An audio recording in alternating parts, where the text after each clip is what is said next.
এই দেশ, এই সমৃদ্ধ সোনার বাংলা, এটা আজ আমাদের কাছে আমানত।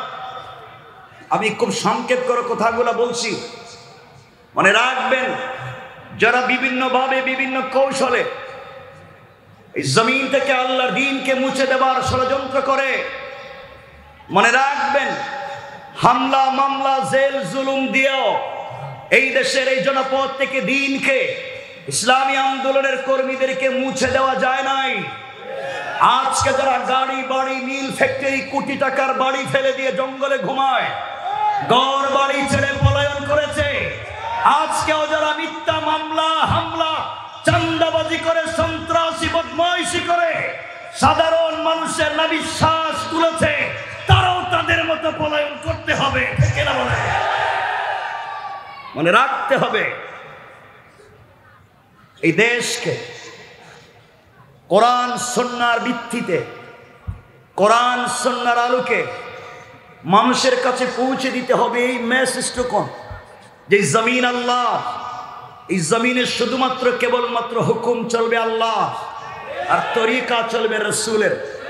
আল্লাহর জমিনে আল্লাহর হুকুম আর রসুলের তরিকা ছাড়া বিকল্প কারো বাপের, কারো বাবার, কারো স্বামী, কারো ব্যক্তি, কারো পীরের কোন মতাদর্শ প্রতিষ্ঠিত করতে দেওয়া যাবে না।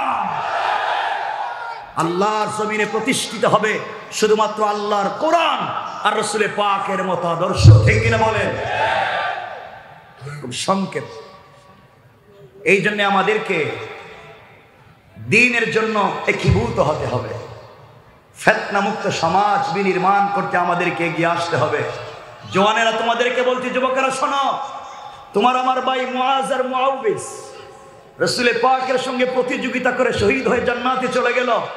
তলহা, জুবাইর, হানজালা, হামজা, জাফর, খালিদ ইবনুল ওয়ালিদ, আব্দুল্লাহ বিন রাওয়াহা, তারাও স্বেচ্ছায় জীবন দিলেন, বিসর্জন করলেন, আল্লাহর জমিনে দ্বীন জিন্দা করবার গল্প তৈরি করে গিয়েছেন।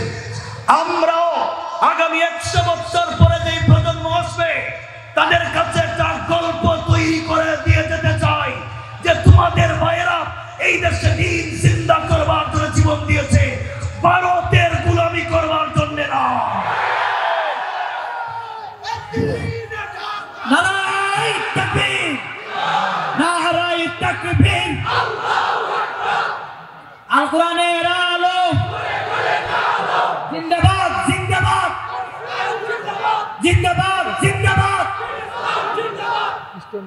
বন্ধুগণ, কষ্ট হচ্ছে আপনাদের? আমিও লম্বা সময় মাঠে ছিলাম না, আপনারা জানেন। অনেকে বাধ্য হয়ে আমাকেও দেশের বাইরে থাকতে হয়েছে, কতদিন ছিলাম না।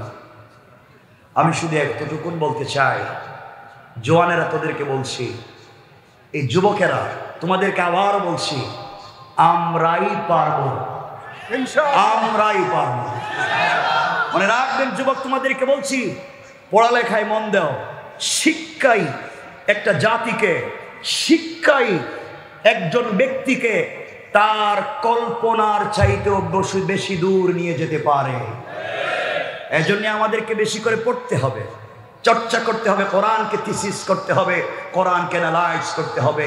দেখো, মাজলুমের পক্ষে কোরআন কি কথা বলছে, আমরা সেদিকে যাচ্ছি। আমার মুসলমান বন্ধুগণ, গভীর মনোযোগ।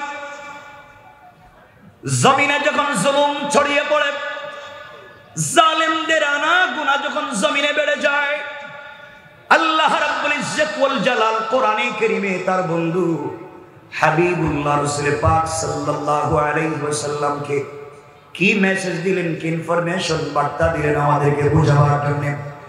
আল্লাহ কোরআনে বলছেন, ওয়া মা লাকুম লা তুকাতিলুনা ফি সাবিলিল্লাহ।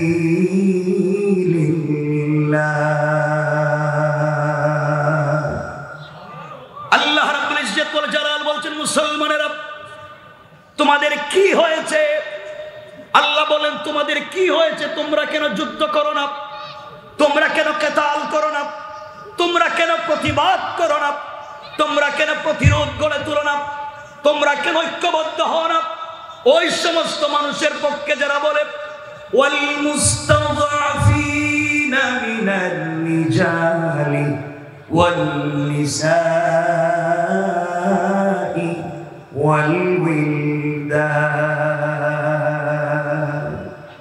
যেই দেশের বৃদ্ধ বৃদ্ধা, যেই দেশের নারী, যেই দেশের ছোট ছোট বাচ্চারা জালেমের শিকার হয়, জুলুমের শিকার হয়, জালেমের জুলমে আক্রান্ত হয়, আল্লাহর কাছে চিৎকার করে বলছে, যেই দেশের মাজলুমেরা, যেই দেশের বৃদ্ধ বৃদ্ধারা, যেই দেশের ছোট ছোট বাচ্চারা আল্লাহর কাছে ডাক দিয়ে বলছে, আল্লাহ আল্লাযীনা ইয়াকুলুনা রব্বানা আখরিজনা মিন হাযিহিল কারয়াতিজ যালিমি আহলুহা। হে আমাদের রব, রব্বানা, হে আমাদের পালন কর্তা, আখরিজনা, আমাদেরকে বের করে নিয়ে আসো, মিন হাযিহিল কারয়াতিজ যালিমি আহলুহা, যে এলাকার মানুষ জালেম, যেই শহরের মানুষ জালেম, যেই জনপদের মানুষ জালেম, চৌকিদারের টেবিল থেকে নিয়ে পার্লামেন্ট পর্যন্ত জালেমেরা হয়ে যায়, যেখানে চৌকিদারের টেবিল থেকে নিয়ে প্রাইম মিনিস্টারের টেবিল পর্যন্ত জুলমে ভরা, দুর্নীতিতে ভরা। আয় আল্লাহ, এই দেশে আমরা কোরআনের কথা বলতে পারি না। আয় আল্লাহ, আমরা তোমার দ্বীনের আওয়াজ বুলন্দ করতে পারি না। আয় আল্লাহ তাআলা, তোমার রাসূলের তরিকার কথা সমাজে বলতে পারি না। আমাদেরকে নির্যাতন করা হয়, আমাদেরকে গুম করে ফেলে দেওয়া হয়, দুনিয়ার জমিন থেকে আমাদেরকে তুলে দেওয়া হয়। আয় আল্লাহ তাআলা, আমাদের বাচ্চাদেরকে কিডন্যাপ করা হয়, আমাদের সন্তানদেরকে গুলি করে প্রতিবন্ধী বানিয়ে দেওয়া হয়। আয় আল্লাহ, ওই দেশে থাকতে পারবো না, আমাদেরকে ওখান থেকে নিয়ে যাও। আর জালেমের রাজ্যে আমাদেরকে যদি মাজলুম বানিয়ে তুমি রাখতে হয়, তোমার কাছে দুই জিনিস চাইলাম। এক নাম্বার, ওয়াজআল লানা মিন লাদুনকা ওয়ালিয়া। আয় আল্লাহ তাআলা, জালেমের রাজ্যে তুমি যদি আমাদেরকে রাখতে হয়, জালেমের গ্রামে তুমি যদি আমাদেরকে রাখতে হয়, আয় আল্লাহ এভাবে ঠেলে দিও না। ওয়াজআল লানা মিন লাদুনকা ওয়ালিয়া, আমাদের জন্য একজন লিডারের ব্যবস্থা করে দেও, আমাদের জন্য একজন নেতার ব্যবস্থা করে দেও, যেই নেতার নেতৃত্বে আমরা আন্দোলন করে জীবন যৌবন বিসর্জন করে ওই নেতাকে সামনে রেখে আল্লাহর রাসূলের মতো তার সাহাবায়ে কেরাম যেভাবে তার হাতে হাতে হাত রেখে জিহাদের বায়াত নিয়েছে, আমরাও ওই নেতার নেতৃত্বে আন্দোলন করে বাংলাদেশ নামক রাষ্ট্রটাকে দ্বীন কায়েমের জায়গা তৈরি করতে চাই। আয় আল্লাহ তাআলা, শুধুমাত্র নেতা দিলেই হবে না। আমরা জানি তুমি শুধু নেতা দিলেই বিজয় আসবে না। রাসূলে পাককে বদরের যুদ্ধে নেতা বানিয়েছো, এরপরও সাহায্য দিয়েছো। আয় আল্লাহ, আমরা তোমাকে বিশ্বাস করি, শুধু নেতার মাধ্যমেই জমিনে দ্বীন জিন্দা হবে না, তোমার সাহায্য লাগবে। এরপরে শব্দে বললাম, ওয়াজআল লানা মিন লাদুনকা নাসীরা। আয় আল্লাহ, শুধু নেতা দিলে হবে না, সাহায্যের প্রয়োজন আছে, তুমি আমাদেরকে সাহায্য দান করো। আমরা বলতে পারি, আল্লাহ তুমি আমাদের জন্য অমরের মতো একজন নেতা বানাইয়া দাও, যার হাতে হাত রেখে আমরা বায়াত নিতে পারি। আমাদেরকে এমন ভাবে সাহায্য নাযিল করো, রাসূলে পাক যেভাবে মক্কা থেকে হিজরত করে মদিনায় যাওয়ার পথে পুরা দুনিয়ার কাফেররা তাকে মারতে চাইলো, তুমি তাকে সাহায্য করে হেফাজত করে দিয়েছো। আমাদেরকেও তুমি সাহায্য করো। আমরাও কথা দিলাম, আমাদের শরীরে এক ফোঁটা তাজা রক্ত থাকতেও তোমার দিনকে বাংলাদেশে বুলন্ডিত হতে আমরা দিতে পারি না, ঠিক কিনা? আমার বন্ধুগণ, কথা বুঝবেন। মুসলমানরা আল্লাহর কাছে বলছে, আল্লাহ আমরা তো জুলমের শিকার, তুমি কি আমাদেরকে একজন লিডার দিবা না? তুমি কি আমাদেরকে সাহায্য করবা না? আমরা এই জনপদে দিন জিন্দা করতে চাই। আল্লাহ জবাব দিচ্ছেন, আল্লাহ কথা শুনছেন। এই যে এখানে 1 মিনিট আপনাদেরকে একটা কথা বলার জন্য বলছি। আমি যে বললাম যে রব বলেছেন হাসবি আল্লাহ, তোমরা আমাকে যথেষ্ট মনে করো, পুরা দুনিয়া এই মাঠে যারা আছে সবাই তোমার বিরুদ্ধে বন্দুক হাতে নিয়ে, অস্ত্র হাতে নিয়ে দাঁড়িয়ে আছে তোমাকে মেরে ফেলবার জন্যে। ও জওয়ান রব তোমাকে বলছে, গোলাম শোনো, পুরা দুনিয়া যদি তোমার বিরুদ্ধে দাঁড়িয়ে যায়, তুমি আমি আল্লাহকে যথেষ্ট মনে করে তুমি দাঁড়িয়ে যাও। পুরা দুনিয়া তোমার বিরুদ্ধে দাঁড়িয়ে গেল, কেউ না থাকলেও আমি রব আছি, তোমার কথা কেউ না শুনলেও শুনবেন। আওয়াজ করে বলেন কে? ওই কেমনে আমরা 1 মিনিট ওই কথাটা শেষ করে মূল আলোচনাকে সংক্ষেপ করব। ঘটনা বলছিলাম। আমার মুসলমান বন্ধুগণ, গভীর মনোযোগ। আল্লাহর রাসূল যেদিন হিজরত করে মক্কা থেকে মদিনায় যাবেন, হিজরতের ঘটনা বলছি না, শুধু 1 মিনিট শোনেন। গভীর রজনীতে জিবরিল আমিন হাজির হয়ে গেলেন, ডাক দিয়ে বলছেন, ইয়া রাসূলুল্লাহ, ইয়া হাবিবাল্লাহ, পয়গম্বরে আরবি, আপনি ঘুম থেকে উঠে যান। আল্লাহর রাসূল ঘুম থেকে উঠে গেলেন, ওযু করলেন, 2 রাকাত সালাত পড়লেন। জিবরিল আমিন বলছেন, ইয়া রাসূলুল্লাহ, আল্লাহ তাআলা আপনাকে হিজরতের কথা বলেছেন ইয়াসরিবের দিকে, খেজুর বাগানের দিকে, মদিনার দিকে। আল্লাহর রাসূল তৈরি হয়ে গেলেন, নিজের বিছানায় নিজের চাচাতো ভাই হযরত আলীকে শুইয়ে দিলেন, মানুষের আমানত তার কাছে পৌঁছে দিলেন। রাত্রবেলা নিজে মক্কা ছেড়ে মদিনায় চলে যাবেন, দরজার কাছাকাছি পৌঁছে গিয়েছেন, দরজা খুলে বের হয়ে যাবেন। হঠাৎ আমার নবীর কানে আওয়াজ এসেছে, পুরা দুনিয়ার কাফেরেরা আল্লাহর রাসূলের বাড়ির চতুর্দিককে বেষ্টন করে দিয়েছে। রাসূল ঘর থেকে বের হলে মেরে ফেলবে। অত্যাধুনিক অস্ত্র নিয়ে, যুদ্ধর অস্ত্র নিয়ে, সব নিয়ে দাঁড়িয়ে আছে, আল্লাহর রাসূলকে মেরে ফেলবে। আল্লাহ বললেন, বন্ধুরে তুমি ঘর থেকে বের হয়ে চলে আসো। আল্লাহর রাসূল বলছেন, আল্লাহ তাআলা আপনি আমাকে বললেন হিজরত করে মক্কা থেকে মদিনায় চলে যাওয়ার জন্য, বাড়ির চতুর্দিকে কাফেরেরা দাঁড়িয়ে আছে, বের হয়ে গেলে তো আমাকে মেরে ফেলবে। আল্লাহ বলছেন, বন্ধু আমার, তুমি শুধুমাত্র চলার প্রতি আমাকে যথেষ্ট মনে করে আমার কোরআন থেকে তেলাওয়াত করে ঘর থেকে বের হয়ে যাওয়ার দায়িত্ব তোমার। আর পুরা কাফেরদের সামনে তোমাকে হেফাজতের জিম্মাদার স্বয়ং আমি আল্লাহ।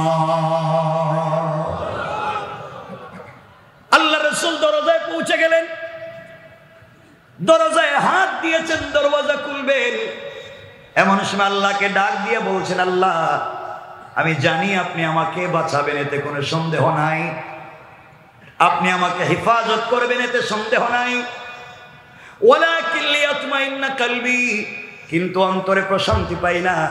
আল্লাহ তুমি যদি আত্মরক্ষা করবার জন্য কিছু আমাকে দিতা, তাহলে আমার পরবর্তী উম্মতেরা শিক্ষা নিতে পারত, বিপদের সম্মুখীন হলে আত্মরক্ষা করা যায়। কিন্তু যারা অস্ত্র নিয়ে সন্ত্রাসী করে তাদেরকে কেউ সন্ত্রাসী বলে না। মুসলমান ছাত্ররা হাতে যদি একটা লাঠিও নেই আত্মরক্ষা করার জন্য, ওই মুসলমান সন্তানদেরকে যারা জঙ্গি সন্ত্রাসী বানায়, তারা হলো এই জমানার পিতৃ পরিচয়হীন হারামজাদা।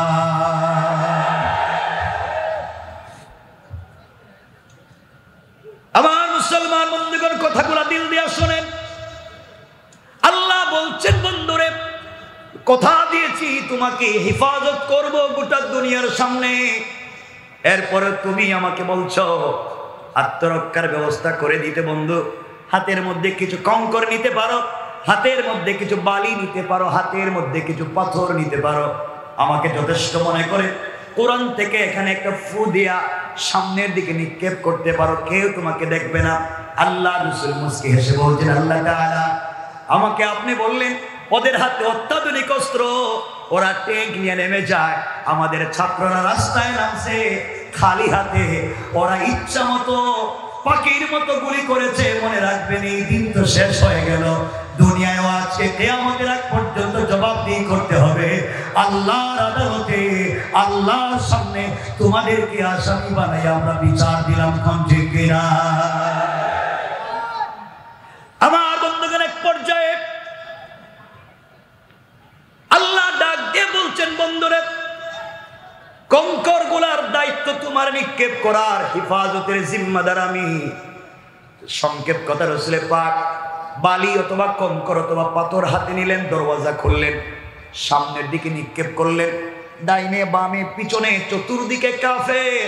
আল্লাহ রাসূল সামনের দিকে নিক্ষেপ করলেন, তাকায়া দেখেন চতুর্দিকের কাফেরদের চোখে চোখে পৌঁছে গিয়েছে। কেউ আল্লাহ রাসূলকে দেখতে পারলো না, চোখ রগড়াতে লাগলো, চোখ মুছতে লাগলো। আল্লাহ রাসূল মদিনায় পৌঁছে গেলেন, কেউ তাকে মারতে পারলো না।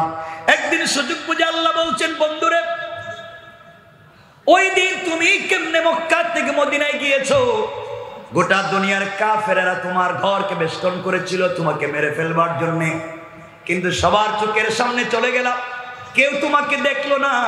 অত্যাধুনিক অস্ত্র থাকবার পরেও কেউ তোমাকে মারতে পারলো না, কারণ কি? আল্লাহ রাসূল বলছেন, আল্লাহ আমি তো জানি না, আমি তো তোমাকে যথেষ্ট মনে করে আত্মরক্ষা করবার জন্য শুধু সামনের দিকে পাথর মারলাম, তাকাইয়া দেখি পাথর পিছনে চলে গেছে, ডাইনে বামে আমি তো কোনো দিকে দেই নাই, কেমনে গেল আমি তো বলতে পারবো না। আমার আল্লাহ জবাব দিলেন, বন্ধু শোনা, ওয়ামা রামাইতা ইযা রামাইতা ওয়ালাকিন্নাল্লাহা রামা।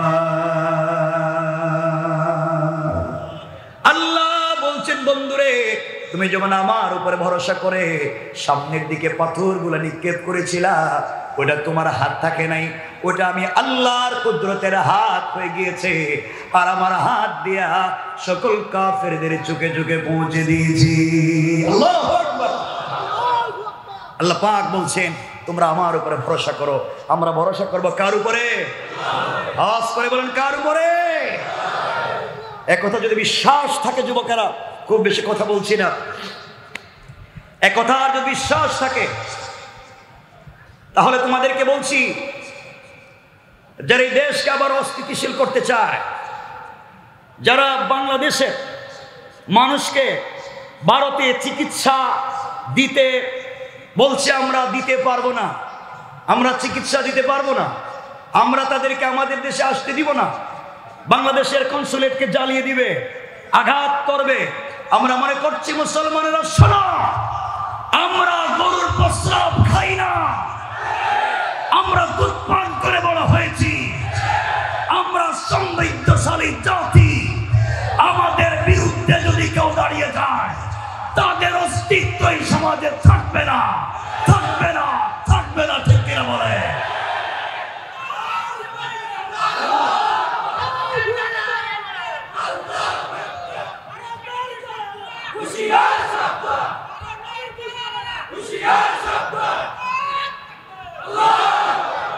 শোনো মুসলমানেরা, এই সমস্ত নোংরামিকে যারা এই দেশে বসে বসে খেয়ে পরে সাপোর্ট করে, সোশ্যাল মিডিয়ায় যারা এগুলাকে দিয়ে প্রোপাগান্ডা করে, মনে রাখবেন মুসলমানেরা, আমরা এক একজন জওয়ান খালিদ ইবনুল ওয়ালিদের মতো দাঁড়িয়ে যাই, ওমরে ফারুকের মতো দাঁড়িয়ে যাই, হামজার মতো দাঁড়িয়ে যাই। আমরা কলিজা দিব, আমাদের মাতৃভূমি দিব না। মনে রাখবেন, আমরাই পারবো ইনশাআল্লাহ। শুধু শোনেন আমার বন্ধুগণ, যে কথা বলতে চাই, মুসলমানরা আল্লাহর কাছে বলেছে, আল্লাহ তোমার কাছেই সাহায্য চাইলাম, তোমার কাছে বলছি আমাদেরকে একজন নেতা দেও, তোমার কাছে বলছি আমাদেরকে সাহায্য দেও। এর পরের আয়াতে, অর্থাৎ পরের পৃষ্ঠার প্রথম আয়াতে আল্লাহ জবাব দিলেন, আমার আল্লাহ বললেন, আল্লাযীনা আমানু ইউকাতিলুনা ফি সাবিলিল্লাহ। আল্লাহ রাব্বুল ইজ্জতুল জালাল বলছেন, মুসলমানেরা তোমাদের চিন্তার কোনো কারণ নাই। আল্লাযীনা আমানু, যারা ঈমান এনেছে, যারা নিজেদেরকে মুমিন দাবি করে, ভদ্র ভালো মানুষ দাবি করে, তারা তোমাদের পক্ষে প্রতিবাদ করবে, তোমাদেরকে প্রতিবাদ করে, তোমাদের পক্ষে প্রতিবাদ করবে, সহযোগিতা করবে, সাপোর্ট দিবে। আর যদি দেখো মুমিন দাবি করার পরেও, দাড়ি জুব্বা পাঞ্জাবি পাগড়ি থাকার পরেও মাজলুমের পক্ষে দাঁড়ায় না, আল্লাহ বলছেন কারা? ওয়াল্লাযীনা কাফারু ইউকাতিলুনা ফি সাবিলিত তাগুত। আল্লাহ রাব্বুল ইজ্জত ইজ্জতুল জালাল বললেন এত কিছুর পরেও যারা নামাজ ঠিক আছে, দাড়ি ঠিক আছে, জুব্বা ঠিক আছে, পাঞ্জাবি ঠিক আছে, তসবিহ ঠিক আছে, এত কিছুর পরেও যদি দেখো মাজলুমের পক্ষে দাঁড়ায় না, আল্লাহ বলছে ওরা কারা তোমরা শুনে রাখো, ওরাই হলো এই জামানা আব্দুল্লাহ ইবনে উবাই ইবনে সালুল। কোন ঠিক কিনা? মুসলমানরা আল্লাহর কাছে বলছে আল্লাহ তাইলে আমরা এখন কি করব বলেন, কেমনে যুদ্ধ করব? আল্লাহ বললেন শোনো, ফাকাতিলু আউলিয়া আশ-শাইতান। আল্লাহ বলেন মুসলমানেরা যুদ্ধ করো, এটা লাগবে না, এটা বন্ধ করো। হ্যাঁ সাউন্ড ওদিকে চলে যাবে, ওটা লাগবে না, শুধু একটু চা খাওয়াইতে পারলে হলো, ওটা দিলে সাউন্ড ওদিকে চলে যাবে। কষ্ট হচ্ছে আপনাদের? একটু হাত তুলে দেখান কার কার কষ্ট হয়। কষ্ট এত মানুষের কষ্ট হয়, অসুবিধা হচ্ছে? হাত যে উঠাইলেন, একটু ভালোবাসা উঠে যায় মাঝে মাঝে। এজন্যে আমি জানি আপনাদের কষ্ট হচ্ছে বসবার, গরম তো অনেক, এরপরেও আপনাদের যদি একটু সুযোগ থাকে, আমি বলছি না, আমি সবিনয় সম্মানপূর্বক শুধু নিবেদন করছি, যদি সুযোগ থাকে সামনে আসবার, যদি সুযোগ থাকে একটু কি কাছে আসা যায়? যুবকেরা পুরা জিন্দগি শুনছ, কাছে আসো, পাশে থাকো। কাছে আসার গল্প তো অনেক শুনলাম, শোনো নাই? কাছে আসছো, পাশে থাকছো, কত কিছুই ঘটনা ঘটে গেল। আজকে কোরআনের কাছে আসো, কাছাকাছি আসো, জওয়ানেরা আসো না, একটু দেখি না আসার সুযোগ যদি থাকে ওটাওটি করবেন না, যদি থাকে ডান দিকে জায়গা আছে, জানি বেশি জায়গা নাই, কিন্তু একটু যদি সুযোগ থাকে ডান দিকে আসেন, ডান দিকে।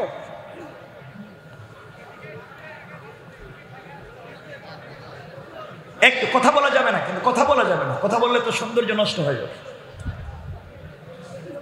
বাবা। এটা তো এই যে এটা নাড়াচ্ছি কেন, উঠে দাও তো ভাই, কথা বলা যাবে না, 1 মিনিট সময় দিয়েছি, শুধু সুযোগ থাকলে সামনে আসে। আমরা বেশি কথা শুনবো না ইনশাআল্লাহ, কম সময় রেখে দেবো ভাই। ওটা তো নাড়াই নিচে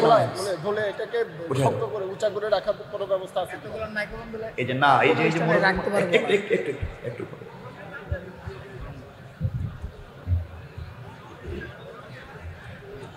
ঠিক আছে, ঠিক আছে, আমার কথা শোনা যায়? একটা তাকবীর দেওয়া যাবে, আওয়াজ করে দেওয়া যাবে, লিল্লাহি তাকবীর। এটা জওয়ানদের না, রাসূল পাকের সাহাবীরা 30 দিন হয়ে গিয়েছে যুদ্ধ করলেন, যুদ্ধের ময়দানে জয়লাভ করতে পারলেন না, রাসূল পাকের কাছে পাঠালেন, সাহাবায়ে কেরাম তাদের লিডারের কাছে পাঠালেন, যুদ্ধে জয়লাভ করতে পারছে না। তারা বললেন সকালবেলা ফজরের সালাতে মেসওয়াক করো আর তাকবীর ধরে দাও। তাকবীর ধরে দিলেন তো কাফেররা কেল্লা গ্রাম দেশ ছেড়ে পলায়ন করছে। আমরা কি পারবো না ইনশাআল্লাহ? একটু জওয়ান পারে না একটা তাকবীর তুলতে, কি পারে না কেউ? নাই।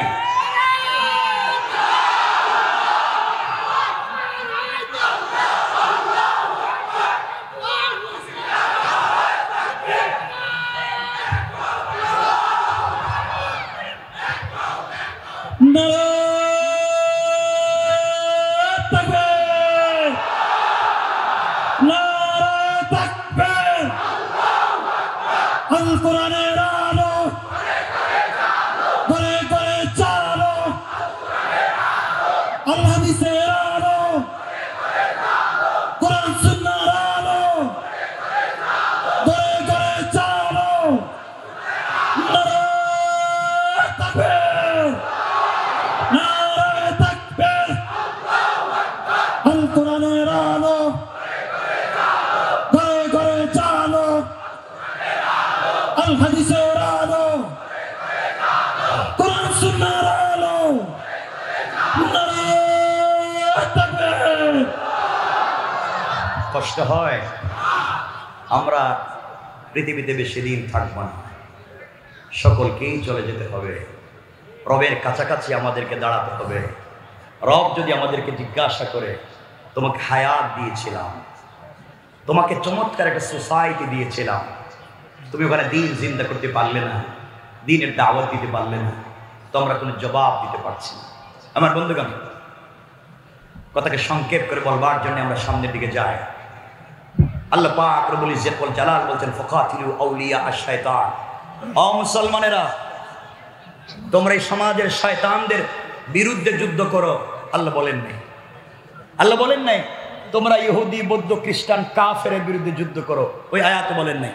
আল্লাহ বলছেন ফাকাতিলু, তোমরা যুদ্ধ করো, কেতাল করো, প্রতিবাদ করো আউলিয়া আশ-শায়তান, শয়তানের ওলিদের বিরুদ্ধে, শয়তানের লিডারদের বিরুদ্ধে, যারা পর্দার আড়ালে থেকে থেকে শয়তানি দিয়ে এবং বুদ্ধি দিয়ে থাকে, যারা পলায়ন করেও বুদ্ধি দিয়ে থাকে। মানে রাখবে, শয়তানের লিডার কারা? শয়তানের লিডার কারা? যারা এই সমাজে নিজেদেরকে মুসলমান দাবি করে, কাফেরদের পক্ষে যারা ওকালতি করে, জালেমদের পক্ষে যারা দাঁড়িয়ে যায়, মাসুমের রক্ত নিয়ে যারা শয়তানি বদমাইশি করে, তারা হচ্ছে এই জমানার সব থেকে বড় আবু লাহাব আর আবু জাহাল।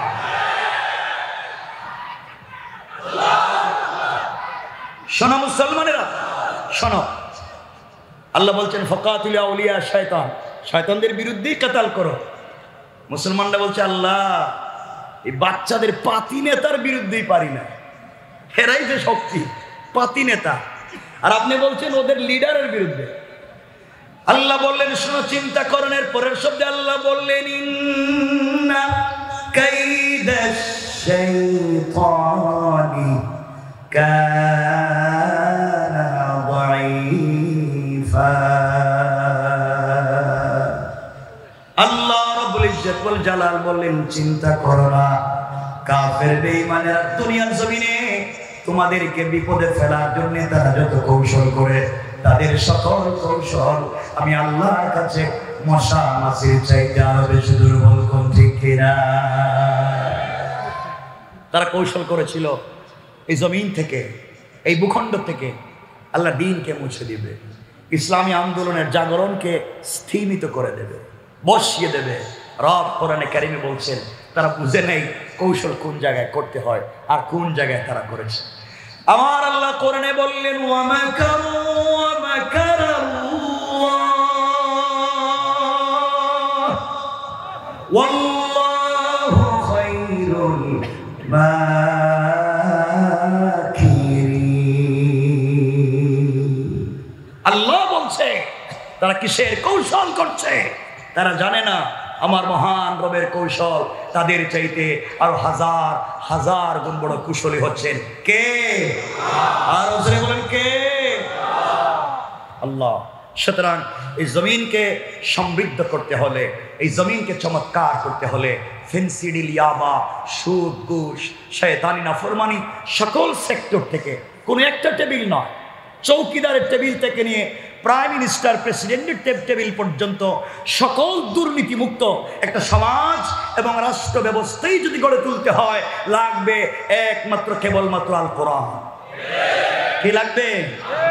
আল কোরআন যদি এই সমাজে প্রতিষ্ঠিত হয়ে যায়, শুধু মানুষ নয়, সকল সৃষ্টি জীব তার অধিকার ফিরে পাবে। কথা বলছেন না কেন? এই জন্য আমরা ফিতনা করব না। মনে রাখবেন, আমার কথা রাগ করতেছেন?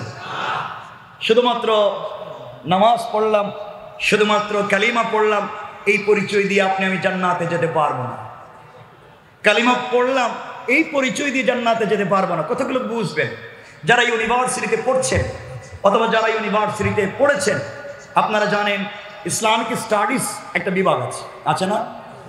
ওখানে মুসলমান সন্তানদের পাশাপাশি, মুসলমান ছেলে মেয়েদের পাশাপাশি অনেক হিন্দু, বৌদ্ধ, ইহুদি, খ্রিস্টান, ভিন্ন ধর্মের মানুষও পড়ালেখা করে। বলা বল না কেন? তারা কোরআন থিসিস করে, কোরআন অ্যানালাইজ করে, কোরআন গবেষণা করে, ট্রিপল MA করে, MPhil করে, PhD ডিগ্রি নেয়, ডক্টর হয়। আমি জানতে চাই, যারা কোরআন সুন্নাহ গবেষণা করে ডক্টরেট ডিগ্রি নেয়, তারা কম জানে বললেন কম জানে, তারা কম বুঝে, তারা কম পড়েছে। তাহলে কোরআনিক সায়েন্সে অথবা ইসলামিক স্টাডিজে পড়ে যে হিন্দু বৌদ্ধ ভাই বোন ডক্টরেট ডিগ্রি নিল, তারা মুসলিম বললেন না? তারা মুসলিম। তারা জানতো না, জানতো না, তারা পড়ে নাই, তারা বুঝে নাই, তারা কোরআন গবেষণা করছে, জানছে, বুঝছে, পড়ছে, সব ঠিক, কিন্তু তাদের জানবার বুঝবার পড়বার সাথে নাই আল্লাহর তাওহীদ আর নাই রাসূলের রিসালাত। বুঝা গেল আল্লাহর তাওহীদ এবং রাসূলের রিসালাত বিবর্জিত কোরআন সুন্নাহর গবেষণাও কাউকে মুসলমান বানাতে পারে। অনেকে বলতে পারেন তো আমরা সালাত পড়ি এই জন্য আমরা মুসলিম। আমি এই যে আল্লাহ পাকের জাতে পাকের শপথ করে বলছি, শুধু সালাত পড়লেই এই পরিচয় দিয়ে জান্নাতে যেতে পারবেন না। রব কোরআনে কারীমে বলছেন ফাওয়াইলুল লিল মুসাল্লিন, অনেক নামাজি তার নামাজই তাকে জাহান্নামে নিয়ে যাবে। কারণ অনেক লোক আছে এই সমাজে নামাজও পড়ে সুদ খায়, আছে না নাই? অনেক লোক আছে নামাজও পড়ে ঘুষও খায়, আছে না নাই? সমাজ তো নিচে চলে গিয়েছে। আপনারা খবর নিয়ে দেখেন, এই ফ্যাসিস্টের সময়ে ম্যাক্সিমাম মসজিদের সভাপতি সুদখোর, ক্যাশিয়ার ঘুষখোর, সেক্রেটারি দুর্নীতিবাজ, চাঁদাবাজ, বদমাইশ, ফেন্সিডিল ব্যবসায়ী, ইয়াবা ব্যবসায়ী, ইতিমের জায়গা দখল করে, বিধবার বাড়ি দখল করে, গরিবের সম্পত্তি মেরে খায়। তাদেরকে মসজিদ থেকে তাড়িয়ে দিতে হবে, ঠিক কিনা বলেন? শোনেন, সুতরাং এই রেজিমকে পুরো উপরে ফেলতে হলে তার সিস্টেমকে চেঞ্জ করে দিতে হবে। কথা কি বুঝতে পেরেছেন? আপনারা তো শয়তান চিনলেন না। আপনারা শয়তান মারার জন্য মক্কায় যান, হজে। গত হজের আগের হজে দেখলাম হাতি সব হজে গিয়া জামারাতে শয়তান রে কঙ্কর মারতেছে, পাথর মারতে হয় না? মারতে মারতে বোধহয় রাগ উঠে গেছে, জুতা খুলে মারতেছে। শয়তান পুরা দেশে মাইল লেগে যায়, আর তুই এখানে বসে রয়েছিস।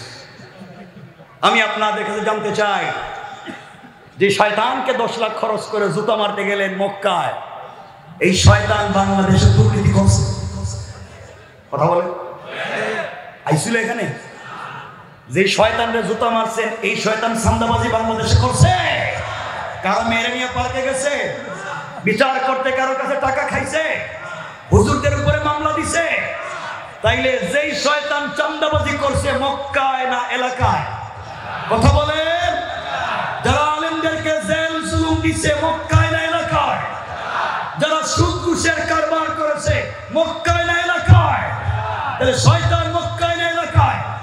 সুতরাং জুতা যদি মারতেই হয়, পাথর যদি মারতেই হয়, মক্কায় নয়, এলাকার শয়তান বদমাইশদেরকে আগে মারা দরকার। রেজিম এখানে, পাথর মারে মক্কা।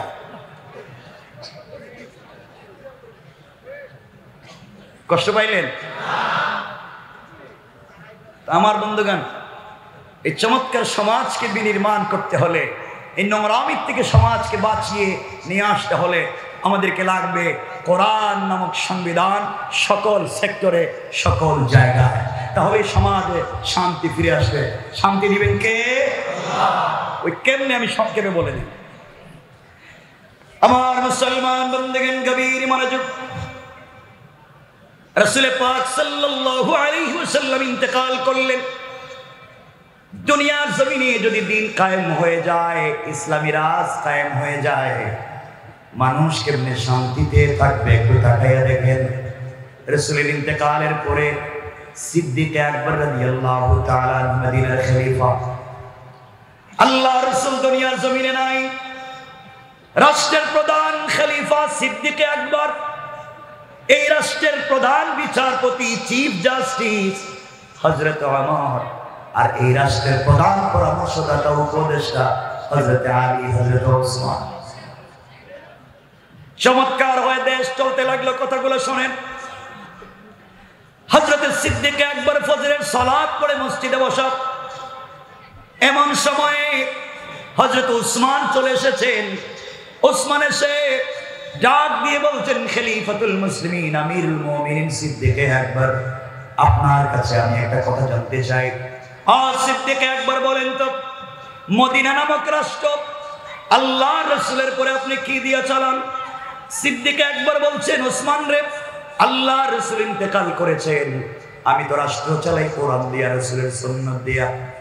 ওসমান ডাক দিয়ে বলছেন, আবু বকর, কথা যদি সত্য হয় আমি জানতে চাই, যেই রাষ্ট্রে কোরআন দিয়া চলে, যেই রাষ্ট্রের পূর্ণাঙ্গ সংবিধান আল কোরআন, ওই রাষ্ট্রে যদি একজন নাগরিক না খেয়ে মারা যায়, আল্লাহর আদালতে কি আপনাকে জবাবদিহি করতে হবে? আবু বকর দাঁড়িয়ে গেলেন, চোখের পানি ছেড়ে দিলেন, আর ডাক দিয়া বলছেন, ওসমান, যেই রাষ্ট্র কোরআন দিয়া চলে, এই রাষ্ট্রের একজন নাগরিক যদি না খেয়ে মারা যায়, তার কথা তো অনেক পরে। এই রাষ্ট্রের একটা বিড়াল যদি না খেয়ে মারা যায়, একটা কুকুরও যদি বিনা চিকিৎসায় মারা যায়, আল্লাহর আদালতে খলিফাকে জবাবদিহি করা লাগবে। আল্লাহু আকবার। ওসমান ডাক দিয়ে বলছেন, কথা যদি সত্য হয়, তারিখে ইবনে জারির তাবারিতে লিখে ওসমান বললেন, সিদ্দিক আকবর, কথা যদি সত্য হয়, আমি আপনার কাছে জানতে চাই, এই মাত্র আসলাম, আপনার রাষ্ট্রের একজন নারী 3 দিন হয়ে গিয়েছে, আজকে 4র্থ দিন, সকাল শুরু হয়ে গেল, ওই মহিলার ঘরে কোনো খাবার নাই, আপনি খলিফা, আপনার রাষ্ট্রের একজন নাগরিকের খবর নিতে পারলেন না, আপনার কোন সংস্থা খবর নিতে পারলো না, ব্যাপার কি? সিদ্দিক আকবর চোখের পানি ছেড়ে দিলেন, ডাক দিয়ে বলছেন, ওসমান রে, ও আমার ভাই, আমি নতুন খলিফা, সবার খবর ঠিক মতো নিতে পারি নাই, এই জন্য হয়তো সমস্যা হয়েছে। তুমি যেহেতু বলে দিয়েছ, আজ থেকে 3 বেলা এই মহিলার বাড়িতে খাবারের ব্যবস্থা করে দিলাম, রাষ্ট্রীয় কোষাগার থেকে, বাইতুল মাল থেকে। ওসমান ডাক দিয়ে বলছেন, আবু বকর, তাই সত্য, আপনি খাবার পৌঁছে দিবেন, কিন্তু আমি জানতে চাই, এই মহিলা একেবারেই বৃদ্ধা, এই মহিলা বিধবা, এই মহিলার স্বামী নাই, এই মহিলার কোনো সন্তান নাই, মহিলা চোখে দেখে না, এমন একজন মহিলার বাড়ি খাবার পৌঁছে দিলে কে খাইয়ে দিবে, কে রান্না করে দিবে, কে তার ঘর মুছে দিবে, কে ওই মহিলার সেবা করবে? আপনার কাছে আমি জানতে চাই। হযরত আবু বকর বলছেন, ওসমান রে, এই মুহূর্তে আমার কাছে এই মহিলার খিদমতের জন্য আমার কাছে কোনো খাদেম নাই, আমার কাছে এই পরিমাণ পয়সা নাই, যেই পয়সা দিয়ে মহিলার বাড়িতে মানুষ নিযুক্ত করতে পারবো, কর্মচারী দিতে পারবো। পুরা মসজিদ 3 পতন নীরবতা, কেউ কথা বলে না। ওসমান, আবু বকর বললেন, শোনো, আমার দেশে একজন মহিলা, একজন নাগরিক না খেয়ে মারা যাবে, তার বাড়িতে কর্মচারী দেওয়ার মতো কেউ না হয়। এমন সময় মধ্যখান থেকে একজন লোক হাত উঠাইয়া দিলেন। সিদ্দিক আকবর বলছেন, কে? আপনি দাঁড়াইয়া যান। উনি দাঁড়িয়ে গেলেন। সিদ্দিক আকবর তাকাইয়া দেখে তার রাষ্ট্রের প্রধান বিচারপতি হযরত ওমর। আল্লাহু আকবার বলেন। আমার চোখের পানি মুছে মুছে বলছেন, আবু বকর, আপনি ওই মহিলার বাড়ির কর্মচারী খুঁজে পাচ্ছেন না, আপনি মহিলার বাড়িতে আমাকে কর্মচারী বানাইয়া দেন, আমি বিনা পয়সায় বিনা পারিশ্রমিকে ওই মহিলার বাড়ি কাজ করে দেব, রান্না করে দেব, ঘর মুছে দেব। সিদ্দিক আকবর বলছেন, ওমর, আপনি রাষ্ট্রের প্রধান আইন কর্মকর্তা, আর আপনি যদি এই মহিলার বাড়িতে কাজে চলে যান, রাষ্ট্রের আইন কে দেখবে, রাষ্ট্রগুলা কে দেখবে? হযরত ওমর বলছেন, আবু বকর, আমি অফিসে যাওয়ার আগে সকালবেলা এই মহিলার বাড়িতে কাজ করব, অফিস থেকে ফেরার পথে সন্ধ্যার পরে মহিলার বাড়িতে কাজ করে দেব, এরপরেও যেন বিনিময়ে আল্লাহ রাসূলকে সন্তুষ্ট করতে পারে। হযরত সিদ্দিক আকবর দাঁড়িয়ে গেলেন, বললেন, শোনো ওমর, ওই ওমরকে বলছেন যে ওমরের নাম শুনলে শয়তান রাস্তা চেঞ্জ করে, ওই ওমর যে ওমর রাসূল পাকের মাথা কেটে দিতে গিয়েছে, আজ এই ওমর কোরআন নামক শিক্ষা পাওয়ার কারণে, দিন বুঝে আসবার কারণে বিনা পয়সায় একজন অন্ধ নাগরিকের বাড়িতে কাজ করে দিতে চায়। এটা পৃথিবীর কোন ব্যক্তি পৃথিবীর দুনিয়ার সাধারণ কোন মানুষের আদর্শ দিয়ে কাজ হবে না। এই আদর্শ তৈরি করতে পারে একমাত্র আল কোরআন। কোরআন মানুষকে কেমনে পরিবর্তন করতে পারে। আবু বকর বলছেন, শোনো আমার, তাই যদি সত্য হয় 1 সপ্তাহ সময় দিলাম, 1 সপ্তাহ যদি মহিলার বাড়িতে ঠিক মতো দায়িত্ব আদায় না করো, 1 সপ্তাহ পরে তুমি আমার আদালতে জবাবদিহি করতে হবে। আর যদি ঠিক মতো চলতে না পারো, কিয়ামতের ময়দানে আল্লাহর রাসূলের সামনে আল্লাহর আদালতে তোমার বিরুদ্ধে আমি নালিশ করব। কথা সংক্ষেপ করে দিচ্ছি, সময় নিচ্ছি না। পরের দিন সকালবেলা ফজরের সালাত পড়ে নাস্তা সেরে হযরত ওমর অফিসে যাওয়ার আগে ওই মহিলার বাড়ি পৌঁছে গেলেন। দরজায় নক করে বলছেন, মা, আমি আপনার বাড়ির নির্ধারিত খাদেম, রাষ্ট্রের পক্ষ থেকে আমাকে চাকরি দিয়েছে, বলেন আপনার কি করে দেওয়া লাগবে, রান্না করে দেওয়া লাগবে কিনা, ঘর মুছে দেওয়া লাগবে কিনা জানতে চাই। ঘরের ভিতর থেকে ক্ষীণকায় আওয়াজে একজন মহিলা ডাক দিয়ে বলছেন, যুবককে তোমাকে চিনতে পারলাম না। যুবক রে, তুমি আসার প্রায় 3 ঘন্টা আগে আরেকজন যুবক এসে আমার ঘরের সবগুলা কাজ করে দিয়ে চলে গিয়েছে। আমার চিন্তায় পড়ে গেলেন, দায়িত্ব আমার, রাষ্ট্রের পক্ষ থেকে কর্তব্য আমার, কে করে দিয়ে আমাকে বিপদে ফেলে দে। অফিসে সারাদিন ভাল লাগে নাই, সিদ্ধান্ত নিলেন আগামীকালকে ফজরের সালাত পড়ে নাস্তা না করে পৌঁছে যাব মহিলার বাড়িতে। পৌঁছে গেলেন, সংক্ষেপ করে বলি, পরের দিন ফজরের সালাম ফিরাইয়া দৌড়াইয়া মহিলার বাড়িতে পৌঁছে গেলেন। ডাক দিয়া বলছেন, আম্মা জান, আমি আপনার বাড়ির নির্ধারিত খাদেম, আপনি বলেন না কি করে দেওয়া লাগবে, মা, রান্না করে দেওয়া লাগবে কি করে দিতে চাই। মহিলা জবাব দিচ্ছেন, বাবারে, আজও তুমি আসতে দেরি করে ফেলেছো। তুমি আসার 2 ঘন্টা আগে আরেকজন যুবক এসে আমার ঘর মুছে দিয়া আমাকে গোসল করাইয়া রান্না করে নিজের হাতে আমাকে খাইয়ে দিয়ে চলে গিয়েছে। ওমর আর নিজেকে সামলিয়ে রাখতে পারলেন না, ব্যাপার কি, আমি এত বড় পরীক্ষায় পড়েছি, কে ওই কাজ করে আমাকে বিপদে ফেলে দেয়। পরের দিন সিদ্ধান্ত নিলেন, ফজরের সালাতের আগে, তাহাজ্জুদের সালাতের পরে ওই মহিলার বাড়ি পৌঁছে যাবেন। যেই কথা সেই কাজ। পরের দিন, 3য় দিন, ওই মহিলার বাড়িতে হযরত ওমর পৌঁছে গেলেন ফজরের সালাতের আগে। ডাক দিয়ে বলছেন, মা, আপনার বাড়িতে কি করে দেওয়া লাগবে বলেন, আমি এসেছি, রান্না করে দেওয়া লাগলে বলেন মা। ঘরের ভিতর থেকে মহিলা জবাব দিচ্ছেন, যুবক রে, আজও আসতে দেরি করে ফেলেছ। তুমি আসার প্রায় 1 ঘন্টা আগে আরেকজন যুবক এসে নিজের হাতে আমাকে খাইয়ে দিয়া আমার হাত উপর দিকে উঠাইয়া চোখে দেখি না বিড়বিড় করে কি যেন দোয়া করলো। আমার হাত তার মাথায় বুলাইয়া ডাক দিয়ে বলেছে, মা, আমার জন্য দোয়া করবেন, কিয়ামতের দিনে আল্লাহর আদালতে আমাকে আসামি বানাইয়েন না। এইভাবে কান্নাকাটি করে কি যেন একটা যুবক চলে গেল, আমি বুঝতে পারলাম না। ওমরের মাথা গরম, ঠান্ডা আর হয় না। অফিসে গেলেন, কাজ করতে ভালো লাগে না। পরের দিন সিদ্ধান্ত নিলেন, আজকে তাহাজ্জুদের সালাতের আগে যাব।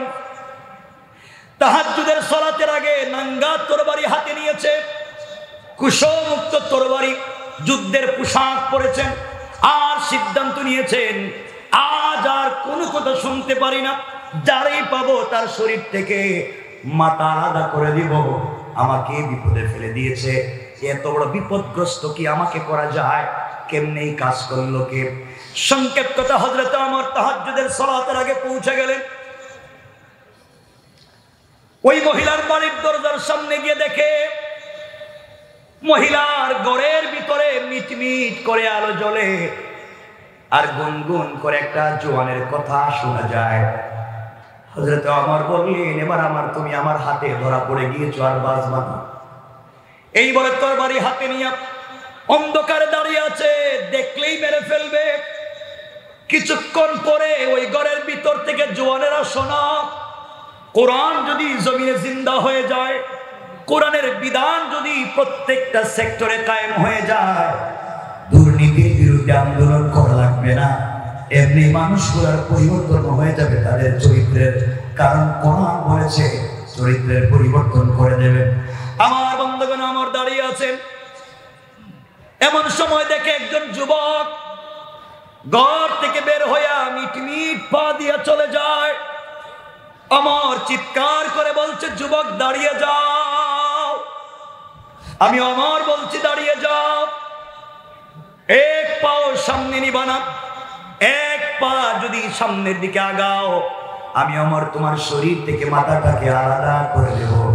হযরতে ওমর এই কথা বলবার পরে আগন্তুক উপর দিকে দুটা হাত উঠাইয়া মাথাটা নিচের দিকে করে সারেন্ডার হয়ে গিয়েছে, কোন কথা বাড়ায় না। হযরতে ওমর আস্তে আস্তে করে আগন্তুকের কাছে পৌঁছে গিয়েছেন। আগন্তুকের কাছে গিয়া আগন্তুকের চেহারার দিকে তাকাইয়া ওমর নিজেকে আর সামলিয়ে রাখতে পারলেন না, আর সহ্য করতে পারলেন না, হাতের তরবারি ফেলে দিলেন। আর এই যুবকটাকে জড়িয়ে ধরে আসমানের দিকে তাকাইয়া ডাক দিয়া বলেছে, আল্লাহ,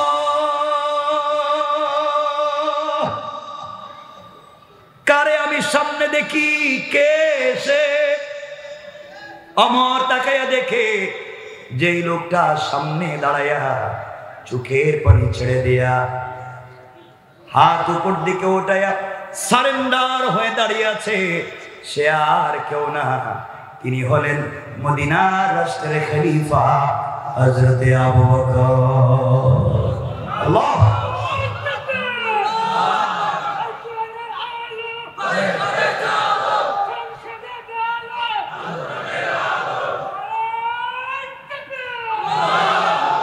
হযরত ওমর চোখের পানি ছেড়ে দিলেন, কাঁদতে লাগলেন। ভাই আবু বকর, আপনি এখানে কেন? কেন এই মহিলার ঘর থেকে আপনি বের হয়েছেন জানতে চাই। আবু বকর চোখের পানি ছেড়ে ডাক দিয়ে বলেছেন, ওমর রে, আমি তোমার আগে খলিফা হয়েছি, তোমার আগে এই রাষ্ট্রের দায়িত্ব আমি পেয়েছি। এর অর্থ হলো কিয়ামতের দিনে আল্লাহর আদালতে তোমার আগে আমাকে জবাবদিহি করা লাগবে, তোমার আগে আল্লাহর আদালতে আমাকে কথা বলতে হবে। এই জবাবদিহিতার ভয় যখন ঢুকে যায়, নাগরিকের চিন্তা যখন মাথায় ঢুকে যায়, ওই কারণে আমি আর বাড়িতে বিছানায় পিঠ লাগাই ঘুমাতে পারি না। তোমার আগে আগে মহিলার বাড়ির কাজগুলা আমি করে দিয়ে যাই। আল্লাহু আকবার। চিন্তা করেন, একটা রাষ্ট্রের খলিফা কি পরিমাণ বিনয়ী হতে পেরেছেন। কে বানিয়েছে? আল কোরআন বানিয়েছে। আল কোরআনের শিক্ষাই পরিবর্তন করে। আমার বন্ধুগণ, ওমর তাকাইয়া দেখেন পায়ের মধ্যে জুতা নাই। ডাক দিয়া বলছে, আবু বকর, তোমার পায়ে জুতা নাই কেন বলো? আবু বকর ডাক দিয়ে বল, নাই, কিন্তু চামড়ার জুতা পরবার মতো পয়সা আমার নাই। আমি একটা কাঠের খড়মের জুতা পরি। গভীর রজনীতি জুতা পরে মদিনার রাস্তায় যদি পাথরের শক্ত রাস্তা দিয়ে হাঁটি, খটখট আওয়াজ হবে, মানুষের ঘুম ভেঙে যাবে, সাধারণ মানুষের ইবাদত নষ্ট হবে। এই জন্যে আমি খলিফা পায়ে জুতা দেই না। একটা রাষ্ট্রের খলিফা চামড়ার জুতা পরবার মতো পয়সা নাই। আর আমাদের দেশের বদমাইশেরা জনগণের টাকা মেরে মেরে বিদেশে তারা পাচার করে বাড়ি ঘর বানায়। ঠিক কিনা বলেন? এই জন্য আল্লাহ বলেছেন, কিতাবুন আনজালনাহু ইলাইকা লিতুখরিজান নাসা মিনাজ যুলুমাতি ইলান নূর। ও বন্ধু আমার, তোমার কাছে এমন একটা কিতাব আমি দিয়েছি, যেই কিতাবের নাম আল কোরআন। ওটাকে যদি সুন্দর করে সমাজে চতুর্দিকে লাগিয়ে দেওয়া যায়, অন্ধকার থাকবে না, আলোকিত করে দিবেন। আওয়াজ করে বলেন কে? আরো জোরে বলেন কে? আমার বন্ধুগণ, কথাগুলা দিল দিয়ে শুনে তাহলে এতক্ষণের আলোচনার থেকে যেটা বুঝাতে চাইলাম, কোরআন যদি সকল জায়গায় পৌঁছে যায়, দিন যদি জিন্দা হয়ে যায়, সমাজে শয়তানি থাকবে? নাফরমানি থাকবে? চুরি ডাকাতি থাকবে? সন্ত্রাসী থাকবে? সুতরাং আমরা পরিষ্কার করে বলতে চাই, আমরা এই প্রজন্মের জওয়ান, যারা আমাদেরকে সন্ত্রাস আর জঙ্গি সাজাতে চায়। মানে রাখবে, এই দেশের ইসলামী আন্দোলনের কর্মীরা সন্ত্রাস আর জঙ্গি হয় না, উলামায়ে কেরাম সন্ত্রাস আর চাঁদাবাজ হয় না। যারা ওই সমস্ত দুর্নীতির সাথে জড়িত, যারা সন্ত্রাসকে প্রতিষ্ঠা করতে চেয়েছে, যারা দুর্নীতি আর জঙ্গিবাদকে প্রতিষ্ঠা করতে চেয়েছে টাকার বিনিময়ে নিজেদের ক্ষমতাকে প্রতিষ্ঠিত করবার জন্য, তারাই হলো এই দুনিয়ার সব থেকে বড় সন্ত্রাস। ঠিক কিনা বলে? এই জন্য যুবকদেরকে বলছি, জওয়ানেরা একটা কথা শোনো, আমি তোমাদের এক ভাই বলতেছি, পৃথিবীতে কত সম্পর্কই তো করছো, সবগুলা বাদ দাও। আজকের থেকে আমরা পারবো না আল্লাহর সাথে সম্পর্কটা করতে? বলো না ইনশাআল্লাহ। যুবকেরা, তোমরা তো অনেক প্রেম করো, ঠিক না? ঠিক কইছে কেন এখানে? এত ভালো কথা বললাম, ঠিক কইনি? তোমাদের তো অনেক প্রেমিকা আছে, তোমাদের গার্লফ্রেন্ড, যার চেহারা এক্সট্রা অর্ডিনারি করা, বিউটিফুল, স্মার্ট, যার সঙ্গে সারা রাত জেগে কথা বলে। জওয়ান, তুই জানিস না, যেই মেয়ের সঙ্গে রাত দিন কথা বলো, যেই মেয়ের সঙ্গে সম্পর্ক করতে গিয়ে মা বাপের মুখে চুনকালি দিয়েছ, পড়ালেখায় লাল বাতি জ্বালিয়েছ, ফেন্সিডিল ইয়াবা ধরেছ, বিদেশে কাজ করে পুরা পয়সা ওই মেয়ের পিছনে খরচ করেছ, ঢাকা শহরে কাজ করে পুরা পয়সা ওই মেয়ের পিছনে খরচ করে দিন শেষে তাকে পেতে চাও। জওয়ান, তুই জানিস না, ওই মেয়ে যদি আগামীকালকে তোমার থেকে স্মার্ট, তোমার থেকে টাকাওয়ালা আরেকটা যুবককে পেয়ে যায়, হয়তো তোমাকে ভুলে যেতে 1 মিনিটও লাগবে